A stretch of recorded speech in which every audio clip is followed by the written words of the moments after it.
Hi అండి. ఇవాల్టి video వచ్చేసి సైజ్ బ్లౌజ్ అన్నది కరెక్ట్‌గా లేనప్పుడు మనం బ్లౌజులు ఎలా కట్ చేసుకోవాలి? సైజ్ బ్లౌజ్‌లో మార్పులు చెప్పినప్పుడు ఎలా మార్చుకోవాలి? ఇప్పుడు నేను కట్ చేస్తున్న బ్లౌజ్ వచ్చేసి వాళ్ళకి సరిపోవట్లేదనమాట. కొత్తగా మ్యారేజ్ అయిన అమ్మాయికి సైజ్ లేకుండా ఎవరో స్టిచ్ చేశారో అదొచ్చేసి పట్టట్లేదనమాట. దాన్ని మనం కొలతలు కొంచెం విడిగా పెంచుకుంటూ మనం కట్ చేసుకోవాలనమాట. ఇప్పుడైతే 3 బ్లౌజులు ఒకేసారి వేసి కట్ చేస్తున్నాను చూడండి. ఓపెన్స్ అటువైపు ఉంది. జెయింటింగ్ నా వైపు ఉందనమాట. కింద హెచ్చు తగ్గులు లేకుండా నీట్‌గా కట్ చేసేసాను. కిందొచ్చేసి ఖర్చు కోసం హాఫ్ ఇంచ్ పెట్టేసుకుంటున్నాను చూడండి ఇక్కడ. ఈ విధంగా ఖర్చు కోసం హాఫ్ ఇంచ్ పెట్టేసుకొని సైజ్ బ్లౌజ్ తీసుకొని బ్యాక్ పార్ట్ మిడిల్‌కి మడిచేసి నడుం లూజ్ చెక్ చేస్తున్నాను. ఇక్కడ నడుం లూజు ఎక్స్ట్రా 1 ఇంచ్, నడుం లూజ్ 2 ఇంచెస్ ఖర్చు ఎక్స్ట్రా 1 ఇంచ్ పెట్టాను. ఈ ఖర్చు అనేది సరిపోతుంది. ఇంకా హైట్ వచ్చేసి సైజ్ బ్లౌజ్ యొక్క హైట్ ఎంతుందో అంత. ఎక్కడి నుంచి బ్యాక్ టార్ నుంచి షోల్డర్ వరకు ఖర్చుతో సహా కలిపి మార్కింగ్ ఇవ్వండి. వీళ్ళకి హైటు, వెడల్పు కరెక్ట్ ఉంది. కానీ నెక్ అనేది వీపు భాగం చిన్నగా అయిపోయి నెక్ ఎక్కువగా ఉందన్నమాట. అలాగే హ్యాండ్స్ వచ్చేసి చాలా షార్ట్‌గా ఉన్నాయి. ఇవన్నీ మార్చాలన్నమాట. ఒక కుట్టు వేసేటప్పుడు లూజ్ వేయాలి. ఇంకా చూడండి హైట్ దగ్గరికి ఖర్చుతో సహా కలిపి మార్కింగ్ ఇచ్చేసాం. మనం ఎవరిదైనా కస్టమర్ బ్లౌజ్ కట్ చేస్తున్నప్పుడు వాళ్ళు ఏమేమి చెప్పారన్నది గుర్తుంచుకొని కట్ చేయాలి. అప్పుడే మనం సక్సెస్‌గా ఈ పననేది చేసుకుంటామనమాట. ఇప్పుడొచ్చేసి బ్యాక్ నెక్. బ్యాక్ నెక్ చూడండి చాలా చిన్నగా ఉంది. బ్యాక్ పార్ట్ మిడిల్‌కి మడిచేసి హైట్ పెట్టుకున్నాను కదా! కానీ వీళ్ళు పెంచమన్నారనమాట. ఆ డెప్ ఈ అమ్మాయికి ఈ నెక్ డీప్ అనేది చాలా ఎక్కువైపోయింది. ఆ డీప్ అనేది తగ్గించాలి. ఇంక నేను ఎలా తగ్గిస్తానో చూపిస్తాను చూడండి. ఫస్ట్ అయితే చెస్ట్ లూజ్ చూసుకుంటున్నాను. ఫస్ట్ హుక్స్ నుంచి చంక కింద కుట్టు వరకు చెస్ట్ లూజ్ వచ్చేసి 7½ ఉందనమాట. 7½ అంటే మనకెంత 30 వచ్చేసి చెస్ట్ లూజ్ ఉంది. నడుం లూజ్ వచ్చేసి 28 ఇంచెస్ ఉందనమాట చూడండి. నడుం లూజ్ వచ్చేసి 28 ఇంచెస్ 4 భాగాలుగా ఉంటుంది కదా మనకు కటింగ్‌లో. అలా బ్యాక్ పార్ట్ 2 భాగాలు అంటే 2 భాగాలు బ్యాక్ పార్ట్, 2 భాగాలు ఫ్రంట్ పార్ట్. దాన్ని బట్టి మనం నడుం లూజ్, చెస్ట్ లూజ్ మార్కింగ్ ఇచ్చుకుంటామనమాట. చూడండి ఇక్కడ నడుం చెస్ట్ దగ్గర ఒక లైన్ వేసాను కదా! ఇక్కడ చూడండి నెక్ అనేది ఒక 1 ఇంచు తగ్గిచ్చేసాననమాట. అంటే వీపు పట్టి ఉంటుంది కదా! వీపు భాగం దాన్ని పెంచాను నేను. నెక్ అనేది తగ్గిపోతుంది ఆటోమేటిక్‌గా. ఇంక ఇక్కడొచ్చేసి షోల్డర్ దగ్గర 2 ఇంచులు, కింద 2½ ఇంచులు నెక్ కోసం. చూడండి ఈ విధంగా పెట్టేసుకొని నీట్‌గా మార్కింగ్ ఇచ్చేసేయాలి.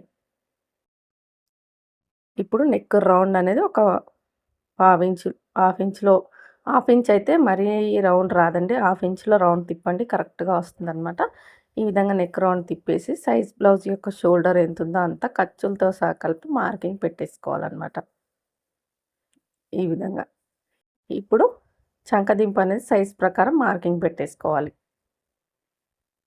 చూడండి సైడ్ వైపున ఉంటుంది కదా! నడుము దగ్గర నుంచి మనం క్రాస్ బెల్ట్ అతుక్కుంటాం కదా! అక్కడికి ఎగ్జాక్ట్ కుట్టు ఎక్కడికుందో అక్కడికంటే ఒక పావించ్ పైకే మార్కింగ్ ఇవ్వండి. మనం కూడా స్టిచ్చింగ్ వేస్తాం కదా! దానికోసం అనమాట. ఇంకా నీట్‌గా ఇలా బాక్స్ షేప్ ఇచ్చేసుకొని ఇక్కడ మూలన 1 ఇంచులు పెట్టేసుకొని రౌండ్ తిప్పేసేయండి. సారీ అండి ఇది చిన్న సైజు 1 ఇంచే పెడుతున్నాను నేను ఇక్కడ. 1 ఇంచ్‌కు రౌండ్ తిప్పేసేయండి. మనం చూసుకోవాలనమాట సైజుని. 28 ఇంచెస్ నడుము లూజ్ అంటే చిన్న సైజే కదా! ఇంకా ఆర్మ్ రౌండ్ సైజుకి ఎంతుందనేది చూసుకోవాలనమాట. ఈ సైజుకి చూడండి హ్యాండ్ ఆర్మ్ రౌండ్ అనేది కరెక్ట్‌గా లేదనమాట. ముందరికి వెళ్ళిపోతుంది. బ్లౌజ్ యొక్క షోల్డర్ ముందుకు వెళ్ళిపోతుంది. మనం అలాగే పెట్టేసి చెక్ చేసుకోవాలి. షోల్డర్ కరెక్ట్‌గా పెట్టి సెట్ చేస్తే వెనక భాగం ఎక్కువైపోతుంది కాబట్టి ముందు కరెక్ట్‌గా షోల్డర్ పెట్టేసుకొని తర్వాత సెట్ చేసుకోవాలనమాట.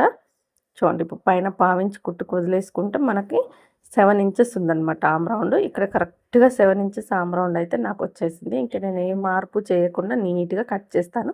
బ్యాక్ డాట్ వచ్చేసి షోల్డర్‌కి ఎదురుగా వేసేసుకుంటాము. కొంచెం నేను చెప్పేది తడబడ్డట్టుగా మధ్యలో వచ్చింది కదా! మార్నింగ్ ఇప్పుడు నేను వాయిస్ ఇచ్చేది మార్నింగ్ 5 కండి. టైం ఉండట్లేదనమాట. అందుకని చెప్పేసి లెవ్వగానే వాయిస్ ఇస్తున్నాను. ఇప్పుడైతే కొంచెం సైలెంట్‌గా ఉంటుంది ఇంట్లో కాబట్టి. చూడండి నీట్‌గా కట్ చేసేసుకోవాలి మొత్తం కూడా. ఇలా కస్టమర్ ఏదైనా మార్చమన్నప్పుడు మార్చాలి. ఇక్కడ హ్యాండ్స్ దగ్గర కూడా వీళ్ళకి మార్చాలనమాట. హ్యాండ్స్ అనేవి చాలా పొట్టిగా ఉన్నాయన్నమాట. అందుకని మార్చాలి. ఇంక నడుము దగ్గర చూడండి క్రాస్‌గా కొద్దిపాటి క్లాత్ మరీ ఎక్కువగా తీసేయకండి. బ్యాక్ డాట్ దగ్గర నుంచి క్రాస్‌గా కొంచెం కొంచెంగా స్టార్ట్ చేసి చివరి వరకు తీసేయాలి. మరీ ఎక్కువగా తీసేస్తే బ్లౌజ్ హైట్ తగ్గిపోతుంది. చూడండి ఇక్కడ. ఇప్పుడొచ్చేసి ఫ్రంట్ పార్ట్ కట్ చేస్తాను. నేను మీటర్ లైనింగ్ తీసుకున్నానంటే నా కటింగ్ ఇలాగే ఉంటుందండి. అంటే నాకు తెలుస్తుందనమాట. హ్యాండ్స్ కట్ పక్క సరిపోతుంది అన్న తర్వాతే ఇటు వేసేసి కట్ చేస్తాను. నాకు సరిపోతుంది. ఇంకా బ్యాక్ పార్ట్ తీసేసుకొని ఇలా క్రాస్‌గా ఓపెన్స్ వైపు చంక భాగం వెళ్ళేటట్టుగా, నా వైపు నెక్ భాగం వచ్చేటట్టుగా పెట్టేసుకొని చూడండి. నెక్ దగ్గర ఫస్ట్ ఎగ్జాక్ట్‌గా ఎక్కడికుందో అక్కడికి ఒక లైను, కొంచెం ఖర్చు కోసం ఇంకా ఎక్స్‌ట్రా పెట్టేసుకొని నీట్‌గా చుట్టూరా మార్కింగ్ ఇచ్చేసి పెట్టుకోవాలి. ఇలా మొత్తం కూడా. ఇప్పుడు ఈ బ్యాక్ పార్ట్ తీసేయండి. ఇక్కడ మూలన బాక్స్ షేప్ ఇచ్చేసుకొని ఒక హాఫ్ ఇంచ్ లోతన తీసేయండి. ఇలా చంక కింద ముడతలొస్తున్నాయి, ఫ్రంట్ పార్ట్‌లో ముడతలొస్తున్నాయంటే ఈ లోతనేది తీయకపోవడం వల్ల, తీసినా కూడా కరెక్ట్‌గా తీయకపోవడం వల్ల వస్తాయన్నమాట. ఎక్కువగా తీయకూడదు, అలా అని చెప్పేసి తక్కువగా తీయకూడదు. చూడండి, ఇప్పుడొచ్చేసి షోల్డర్ దగ్గర నుంచి మెయిన్ డాట్ వరకు హైట్ ఎంతుందో చెక్ చేసుకొని దానికి 1 ఇంచ్ యాడ్ చేసి పెట్టేసుకోండి. ఇక్కడొచ్చేసి నాకు 12 ఇంచెస్‌కి ఒక 1 పాయింట్ అలా ఉందన్నమాట. నేనిక్కడ 13 ఇంచెస్ పెట్టేసుకుంటున్నాను. సైడ్ వైపున 2 ఇంచెస్ ఉండాలి ఖచ్చితంగా. ఇక్కడ ఒక లైన్ వేయండి. బిగినర్స్ మీరు నేర్చుకునే వాళ్ళు ఈ హైట్ దగ్గరకు ఒక లైన్ వేసేసి, ఇప్పుడొచ్చేస్తే మనకు షేప్ అనేది కరెక్ట్‌గా వస్తుందన్నమాట మార్కింగ్ ఇచ్చుకున్నప్పుడు. అలాగే ఫ్రంట్ నెక్ షోల్డర్ దగ్గర పావించి కుట్టుకు వదిలేసుకొని ఉక్స్ సైడ్ ఉన్న నెక్ తీసేసుకొని నీట్‌గా పెట్టేసి ఈ విధంగా రౌండ్ తిప్పండి. డీపు వచ్చేస్తుంది, హైటు వచ్చేస్తుంది. కరెక్ట్‌గా ఉంటుందన్నమాట ఇంకా. చూడండి. ఇప్పుడు ఇక్కడ నుంచి ఫస్ట్ ఉక్స్ నుంచి 4 ఉక్స్ వరకు మార్కింగ్ ఇచ్చేసి షేప్ ఇచ్చేసుకోవడమే. ఈ షేప్ అనేది ఇవ్వడం కోసమే ఆ లైన్ వేసుకుంటే ఈ షేప్ అనేది మీకు కరెక్ట్‌గా వస్తుందన్నమాట. ఇంకా సైడ్ వైపున కొంచెం క్లాత్ పెంచేసుకోండి. మీకు ఉక్స్ పట్టి, కాజా పట్టి గ్యాప్ ఎక్కువగా రాదనమాట. ఇది చిన్న సైజే, పెంచకపోయినా పర్వాలేదు, పెంచినా ఏం ప్రాబ్లం లేదనమాట. ఇంకా నీట్‌గా ఈ మార్కింగ్‌లను కట్ చేసుకోవడం. ఇక్కడ నేను డాట్స్ చూయించలేదు చూడండి. నేను డాట్స్ ఏం చేస్తానంటే షోల్డర్‌కి ఎదురుగా వేసేస్తానండి. ఇప్పుడు టేప్‌తో దీనికి డాట్స్ వేస్తే ఎలా అంటే 2.5 ఇంచులకి డాట్ పాయింట్, చిన్న సైజ్ కదా! డాట్ గ్యాప్ మినిమమ్ 2 ఇంచెస్ ఖచ్చితంగా ఉంటుంది. డాట్ పొడవు 2 ఇంచెస్ వేస్తాను చిన్న సైజ్ కాబట్టి. అలా మనం సైజుని బట్టి డాట్స్ వేసుకోవాలనమాట. చూడండి, ఇంక నేను నీట్‌గా కట్ చేసేస్తున్నాను ఇక్కడ. మనం క్లియర్‌గా కట్ చేసి పెట్టుకుంటే, నీట్‌గా కట్ చేసి పెట్టుకుంటే స్టిచ్చింగ్ కూడా ఈజీగా అయిపోతుందనమాట. చూడండి, ఇక్కడ బ్యాక్ అయిపోయింది, ఫ్రంట్ అయిపోయింది. ఇక్కడ హ్యాండ్స్ వచ్చేసి 2 వచ్చేసి ఫుల్ హ్యాండ్స్ అండి. ఒకటొచ్చేసి హాఫ్ హ్యాండ్స్ పెట్టాలి. పైన షోల్డర్ బుట్ట పెట్టాలనమాట. అందుకని చెప్పేసి నేను 2 విడిగా తీసేసి ఈ 2 ఫుల్ హ్యాండ్స్ మీకు చూపిస్తున్నాననమాట. ఇలా మిగిలిన క్లాత్‌ని ఇలా 4 ఫోల్డింగ్స్‌గా వేసేసుకొని కింద ఎక్స్ట్రాలన్నీ నీట్‌గా తీసేయాలి. ఈ విధంగా తీసేసి ఇక్కడొచ్చేసి వీటికి లోడింగ్ చేయాలనమాట. బ్లౌజెస్‌కొచ్చేసి. ఎందుకంటే వర్క్ ఉంది. ఒకదానికొచ్చేసి బార్డర్ ఉంది, ఒకదానికొచ్చేసి వర్క్ ఉందనమాట. ఇంకా లోడింగ్ కోసం ఒక హాఫ్ ఇంచ్ వరకు మార్కింగ్ ఇచ్చేసుకొని, ఇప్పుడు వీళ్ళు నాకు హాఫ్ హ్యాండ్స్ ఇచ్చారు. నేను ఫుల్ హ్యాండ్స్ పెట్టాలి. ఇక్కడొచ్చేసి పైన బుట్ట కూడా పెట్టాలి కాబట్టి నేను 10 ఇంచెస్‌కి హైట్ తీసుకుంటున్నాను. మనకు ఆర్మ్ రౌండ్ 7 ఇంచెస్ ఉంది కాబట్టి వీళ్ళకి చంక డౌన్ అనేది 7 ఇంచెస్ తీసుకుంటున్నాను. సారీ అండి, 3 ఇంచెస్ తీసుకుంటున్నాను చంక డౌన్ అనేది. షోల్డర్ దగ్గర 1.5 ఇంచ్ వదిలేసుకొని నీట్‌గా హ్యాండ్ కర్వ్ షేప్ ఇచ్చేసాను. ఇప్పుడు పైన బుట్ట కోసం వచ్చేసి బుట్ట వీళ్ళకి మరీ ఎక్కువగా అవసరం లేదు. పెట్టినట్టుగా ఉండాలి కాబట్టి ఒక 1.5 ఇంచులకు అలా మార్కింగ్ ఇచ్చేసి పెట్టేసుకున్నాను. కానీ మరీ చిన్నగా అయిపోతుందని చెప్పేసి 2 ఇంచెస్‌కి ఇచ్చాను చూడండి. హైట్ దగ్గర 2 ఇంచెస్ హైటు, వెడల్పు వచ్చేసి 2 ఇంచెస్ ఇచ్చేసుకొని ఇలా నీట్‌గా హ్యాండ్ కర్వ్ అయితే తిప్పుకున్నాననమాట. ఈ బుట్ట హ్యాండ్స్ ఏంటో కానీ, ఈ షోల్డర్ బుట్ట అలా ట్రెండింగ్ అవుతూనే ఉందనమాట. ప్రతి ఒక్కరు ప్రతి బ్లౌజ్‌కి పెట్టించుకుంటూనే ఉంటున్నారు. చూడండి, నీట్‌గా కట్ చేసేసుకొని ఇక్కడ మనం ఎక్కడి నుంచి ఎక్కడికి బుట్ట పెట్టాలన్నది షోల్డర్ దగ్గర టక్స్ ఇవ్వండి. మనం బుట్ట పెట్టే ప్లేస్ ఎక్కడి నుంచి ఎక్కడికి పెట్టుకోవాలనేది కూడా పెట్టేసుకోండి. ఇక్కడ నాకు మీకు ఆర్మ్ రౌండ్ చూయించలేదు కదా 7 ఇంచెస్. ఇక్కడ పెడుతున్నాను చూడండి. ఇక్కడికొస్తుందనమాట టైట్ కుట్ అనేది. టక్స్ ఇచ్చేసుకుంటున్నాను. ఈ విధంగా కట్ చేసేయండి. తర్వాతొచ్చేసి ఇంకొక హ్యాండ్ అనేది నేను కట్ చేసుకుంటున్నానండి ఇంకా. ఇక్కడొచ్చేసి క్రాస్ బెల్టులు. మనకు బ్యాక్ పార్ట్, ఫ్రంట్ పార్ట్ తీస్తాం కదా! అక్కడ మిడిల్‌లో మిగిలిన ప్లేస్‌లో క్రాస్ బెల్టులు తీస్తాను. ఇంకా ఎక్స్ట్రా లైనింగ్ ఉందనుకోండి, ఇంకొక లేయర్ ఖచ్చితంగా తీస్తాను. లైనింగ్ లేనప్పుడు నా దగ్గర ఉంటే వేస్తాను. ఒకవేళ నా దగ్గర ఆ కలర్ లేదనుకోండి, ఆ 2 పీసెస్ మాత్రం వేస్తాను. ఏం చేస్తాం, కొన్నిసార్లు సరిపోదు కదా! అందుకని. ఇప్పుడైతే సైజ్ బ్లౌజ్ యొక్క క్రాస్ బెల్ట్ ఉక్స్ సైడ్ ఉన్న బెల్ట్ తీసుకోండి.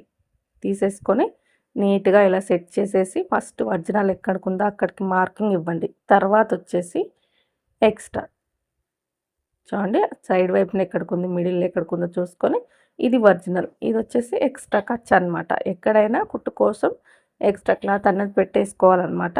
నీట్‌గా కట్ చేసేసుకోవడమే. ఇంక ఇక్కడ వచ్చేసి ఇంకొక హ్యాండ్ వచ్చేసి సేమ్ హాఫ్ హ్యాండ్స్ షోల్డర్ బుట్ట. చూడండి ఇది వచ్చేసి హాఫ్ హ్యాండ్స్ అనమాట. ఇంకా నేను ఇది వేసేసుకొని కట్ చేస్తున్నాను ఇక్కడ నేను. దీన్ని కూడా 4 ఫోల్డింగ్స్‌గా వేసేసి కింద ఎక్స్ట్రాలంతా తీసేయాలి ఫస్ట్. ఇక్కడ ఈ బ్లౌజ్ వచ్చేసి ఏంటంటే దీన్ని బుట్ట హ్యాండ్ పెట్టమన్నారనమాట.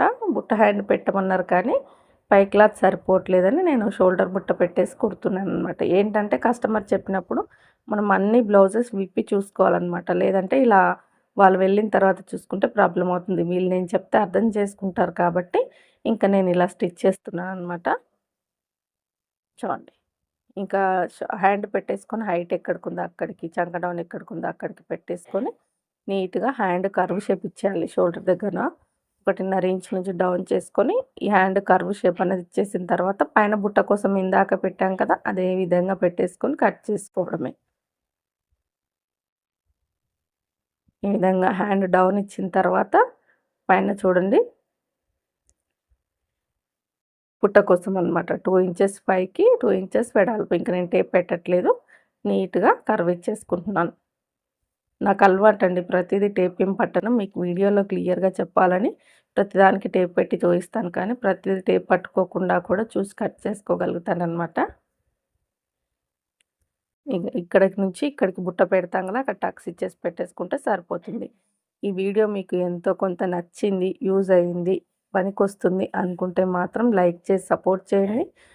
సబ్స్క్రైబ్ చేసుకొని వాళ్ళు సబ్స్క్రైబ్ చేసుకోండి. వీడియో చివరి వరకు చూసిన తర్వాత లైక్ చేయండి. ఎందుకంటే మీరు స్టార్టింగ్‌లోనే లైక్ ఇచ్చారనుకోండి, వీళ్ళ వీడియోలో ఏమీ లేదు. రోజు చూసేవాళ్ళు మామూలుగా లైక్ ఇచ్చేస్తున్నారన్నట్టుగా ఉంటుంది. అలా కాదు. మీరు ఎంతో కొంత ఒక 2 మినిట్సో, 3 మినిట్సో చూసిన తర్వాత లైక్ ఇచ్చారంటే వీడియోలో యూజ్ అయ్యే మ్యాటర్ ఉంది కాబట్టి ఇన్ని లైక్స్ వస్తున్నాయని అర్థం అనమాట. అది యూట్యూబ్ అల్గారిథంకి తెలుస్తుంది. మీకు నచ్చితే మాత్రం లైక్ చేసి సపోర్ట్ చేస్తారనుకుంటున్నాను. వీడియో చివరి వరకు చూసిన ప్రతి ఒక్కరికి థ్యాంక్ యూ సో మచ్ అండి. అలాగే సబ్స్క్రైబ్ చేసుకోకుండా చూస్తున్న వాళ్ళైతే సబ్స్క్రైబ్ చేసుకొని చూడండి. నేను వీడియో పెట్టగానే మీకు నోటిఫికేషన్ వస్తుందనమాట. 10,000 సబ్స్క్రైబర్లకి దగ్గరలో ఉన్నాను. మీరు సపోర్ట్ చేస్తే అది రీచ్ అయిపోతాననమాట. వీడియో చూస్తున్న అందరికీ మరొకసారి థ్యాంక్ యూ సో మచ్. ఏదైనా డౌట్స్ ఉంటే కామెంట్ చేయండి.